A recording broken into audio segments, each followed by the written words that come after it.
Good morning student, स्वागत है आपका ऑनलाइन क्लासेस में। मैं Vikram Singh from Access Academy. देखो अपना जो टॉपिक चल रहा है बेटा वो चल रहा है 11वां, जिसका नाम है परिमाप और क्षेत्रफल। क्या टॉपिक चल रहा है बेटा? परिमाप और क्षेत्रफल, जिसमें अपन 11.1 एक्सरसाइज के कुछ प्रश्न तो पहले ही कर चुके थे, जैसे कि 1 से 5 तक हमने प्रश्नों को उसमें किया था। अब हम बात जो कर रहे हैं प्रश्न नंबर 6 के बारे में कर रहे हैं। इस प्रश्न में तो इसमें दिया है, देखो एक तार आयत के आकार का है, इसकी लंबाई 40 मीटर और चौड़ाई 22 सेंटीमीटर है। तार आयताकार तार है हमारे पास, एक आयताकार तार की लंबाई L दे रखी है आपको, कितनी? जो कि है आयताकार तार जिसकी लंबाई 40 सेंटीमीटर है, तथा चौड़ाई जो है चौड़ाई B वो कितनी दे रखी है? वो हमें दे रखी है 22 सेंटीमीटर। कितनी बेटा? 22 सेंटीमीटर। और कहता है यदि उसी तार को दोबारा मोड़कर एक वर्ग बनाया जाता है तो प्रत्येक भुजा की माप क्या होगी? मीन्स जो वर्ग बनेगा उससे वर्ग की भुजा हमें बतानी है, और यह भी ज्ञात करना है कि इस आयत का क्षेत्रफल अधिक होगा या उस वर्ग का। तो देखो इसमें हम जो कर रहे हैं इस आयत को, ये सपोज कर लेते हैं एक आयत है, ठीक है। इस आयत से क्या बनाया जा रहा है? इसको वापस से सीधा करके वापस मोड़ रहे हैं तो क्या बनाया जा रहा है? वर्ग। मीन्स ये जो तार की जो लंबाई होगी वर्ग में भी तो उतनी होगी ना, तो ये तार की लंबाई का मतलब क्या हुआ? आयत का परिमाप, और उस वर्ग में जो होगी तार की लंबाई वो भी होगी, तो वो किसका हुआ? वर्ग के परिमाप के बराबर।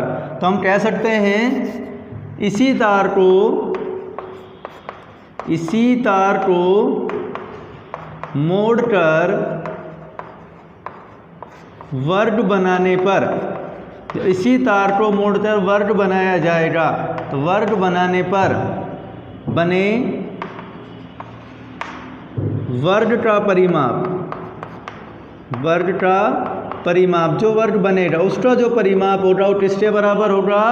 आयत के परिमाप के बराबर होगा, क्योंकि दोनों एक ही तार से बने हुए हैं। तो हम क्या लिख सकते हैं? वर्ग का परिमाप हमने क्या पढ़ा है? वो पढ़ा है वो होता है 4 गुणा भुजा, और आयत का परिमाप हमने क्या पढ़ा है? 2 गुणा लंबाई प्लस चौड़ाई। तो 2 4 गुणा भुजा हमने लिखा, हमारे पास 2 गुणा लंबाई कितनी है? 40 प्लस में चौड़ाई कितनी है? 22। इनको जोड़ लेंगे तो भुजा बराबर हमें मिल जाएगा, देखो कितना? 2 गुणा 40 और 22 हुए हमारे 2 के 2, 4 और 2 6, 62 बटे में ही 4 चला जाएगा भाग में। तो भुजा कितनी मिल रही बेटा हमें? तो देखो 2 एकम 2, 2 दूनी 4, फिर 2 से किया 2 तिया 6, 2 एकम 3, 31 सेंटीमीटर हमें क्या मिल गई? वर्ग की भुजा मिल गई। अब हमें इस प्रश्न में पूछा है कि क्षेत्रफल किसका ज़्यादा है, तो हम देख लेते हैं, वर्ग का क्षेत्रफल भी निकाल लेते हैं और आयत का क्षेत्रफल भी निकाल लेते हैं। तो देखो हमने जो पढ़ा है आयत का क्षेत्रफल कितना होता है? सभी ने पढ़ा है लंबाई गुणा चौड़ाई होता है। तो लंबाई हमारे पास 40 है, चौड़ाई 22 है, तो 4 दूनी 8 और 4 दूनी 8 और 0 का 0, 880 सेंटीमीटर स्क्वायर। इसका क्षेत्रफल हुआ ये आयत का। अब हमने जो वर्ग बनाया उस वर्ग का क्षेत्रफल भी ज्ञात कर लेते हैं। वर्ग का क्षेत्रफल जो कि क्या होगा? भुजा गुणा भुजा। तो जब इसको किससे गुणा किया जाएगा? 31 को जब 31 से गुणा किया जाएगा तो कितना आएगा? देखो 1 एकम 1, 3 एकम 3, 3 दूनी 6 और 3 तिया 9। 31 को जब 31 से गुणा किया जाता है तो कितना मिलता है हमें? 961 मिल जाता है। क्लियर? तो ये हमने देखा, और वो कितना? Centimetre square. तो किसका क्षेत्रफल अधिक है? तो हम कहेंगे वर्ग का क्षेत्रफल बड़ा है किससे? आयत के क्षेत्रफल से। किसका क्षेत्रफल अधिक हुआ बेटा? वर्ग का क्षेत्रफल किससे अधिक हुआ? आयत के क्षेत्रफल से। क्लियर? तो हमें देखो जो दिया था उसी तार को मोड़कर जब वर्ग बनाया जा रहा है तो वर्ग का परिमाप और आयत का परिमाप दोनों कैसे होंगे? आपस में बराबर होंगे। ठीक है।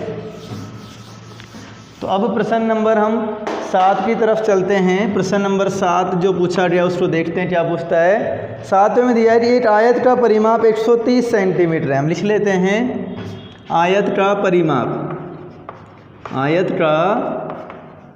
परिमाप बराबर है 130 सेंटीमीटर। फिर उसके बाद कहता है यदि आयत की चौड़ाई 30 सेंटीमीटर हो तो लंबाई ज्ञात कीजिए। कर देंगे।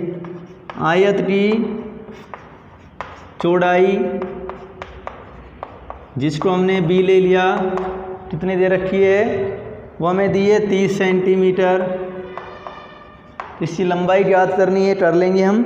उसके बाद इसका क्षेत्रफल भी ज्ञात करना है, तो हम कर सकते हैं आसानी से। हमने माना आयत की लंबाई बराबर l। तो हम परिमाप जानते हैं क्या होता है। हम जानते हैं आयत का परिमाप जो कि कितना होता है 2 गुणा लंबाई प्लस चौड़ाई, जिसका मान हमें कितना पता है 130। तो हम लिख लेंगे इसलिए 2 गुणा l प्लस b बराबर होगा हमारे लिए 130। 2 हमने रखा, l का मान हमें पता है नहीं पता, b का मान हमें पता है 30 बराबर कितना हुआ 130। ठीक है। इस 2 को उधर भेजेंगे तो हमें क्या मिला l प्लस 30 बराबर कितना मिल गया 130 भाग में 2। तो l प्लस 30 बराबर मिला 2 छिक्की 12 2 पंजू 10। जब आगे हल करेंगे तो 30 कहाँ जाएगा पक्षांतरण में। l बराबर क्या मिला 65 माइनस 30। जब 65 में से 30 घटाएंगे तो हमें कितना मिल जाएगा 35 सेंटीमीटर। तो लंबाई कितनी हो गई 35 सेंटीमीटर। अब हमें पूछा है इसी आयत का क्षेत्रफल। तो कौन बच्चा नहीं निकाल पाएगा, सभी निकाल देंगे, क्योंकि हमें आयत के क्षेत्रफल का फॉर्मूला पड़ता है l गुणा b। तो क्या करेंगे, l का मान हमारे पास आया 35, b का दे रखा था 30, तो गुणा करेंगे 35 दिया 105 और 0 ये रहा, तो 1050 सेंटीमीटर स्क्वायर क्या हो जाएगा आयत का क्षेत्रफल हो जाएगा। ठीक है। तो दिक्कत इस प्रश्न में होनी भी नहीं चाहिए। तो आगे हम बढ़ते हैं अगले प्रश्न की तरफ। प्रश्न नंबर 8 में हमें दिया है कि 2 मीटर लंबाई और 1 मीटर चौड़े दरवाजे। तो पहले हम दरवाजे की लंबाई चौड़ाई लिखते हैं। दरवाज़ा दिया है तो दरवाजे की लंबाई 2 मीटर, दरवाजे की चौड़ाई कितनी दे रखी है हमें 1 मीटर। आगे बढ़ते हैं। तो एक दीवार में लगाया जाता है। दीवार की लंबाई 4.5 मीटर और चौड़ाई 3.6 मीटर है। अब दीवार की लंबाई लिखते हैं।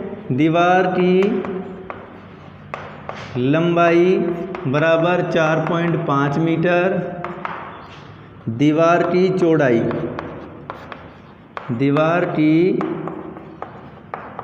चौड़ाई बराबर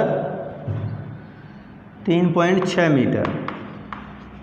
प्रश्न में पूछा है कि आकृति 11.6 रुपये, 6 आकृति चित्र में भी दे रखी है, तो ₹20 प्रति मीटर इसकी दर से दीवार पर सफ़ेदी कराने का वे याद करना है। तो देखो इसने जो दरवाज़ा दिया है वो क्यों दिया गया है, ये कहना चाह रहा है कि हमें दीवार जो दिखाई दे रही है उस दीवार पर सफ़ेदी करानी है। इसका मतलब दरवाजे पर सफ़ेदी नहीं होगी।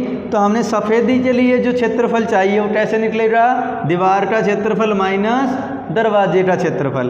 तो हम लिख देते हैं सफ़ेदी के लिए क्षेत्रफल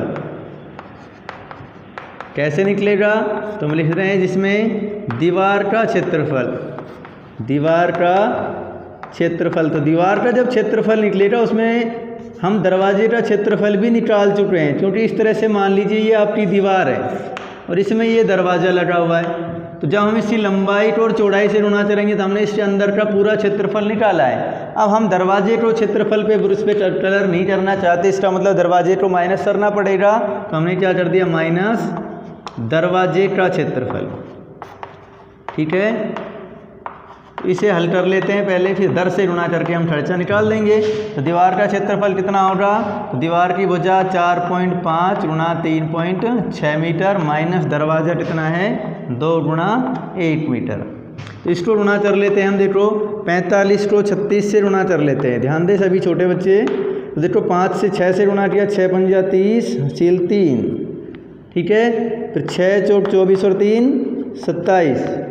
फिर हमने 3 से गुणा किया, 3 पंजू 15 हासिल 1, 3 चौक 12 और 1 13, तो हमें मिला 0। 7 और 5 12 8 2 हासिल 1, 3 और 2 5 और 1 6 और 1 1620 16.20 16.20 2 पॉइंट के बाद 2 जीरो क्यों, 1 दशमलव इसमें था 1 दशमलव इसमें था, तो 16.20 माइनस 2 एकम 2 घटाएंगे तो क्या मिलेगा हमें 14.20 मीटर स्क्वायर। किसका क्षेत्रफल निकल गया जहाँ पर हमें सफ़ेदी करनी है, ठीक है।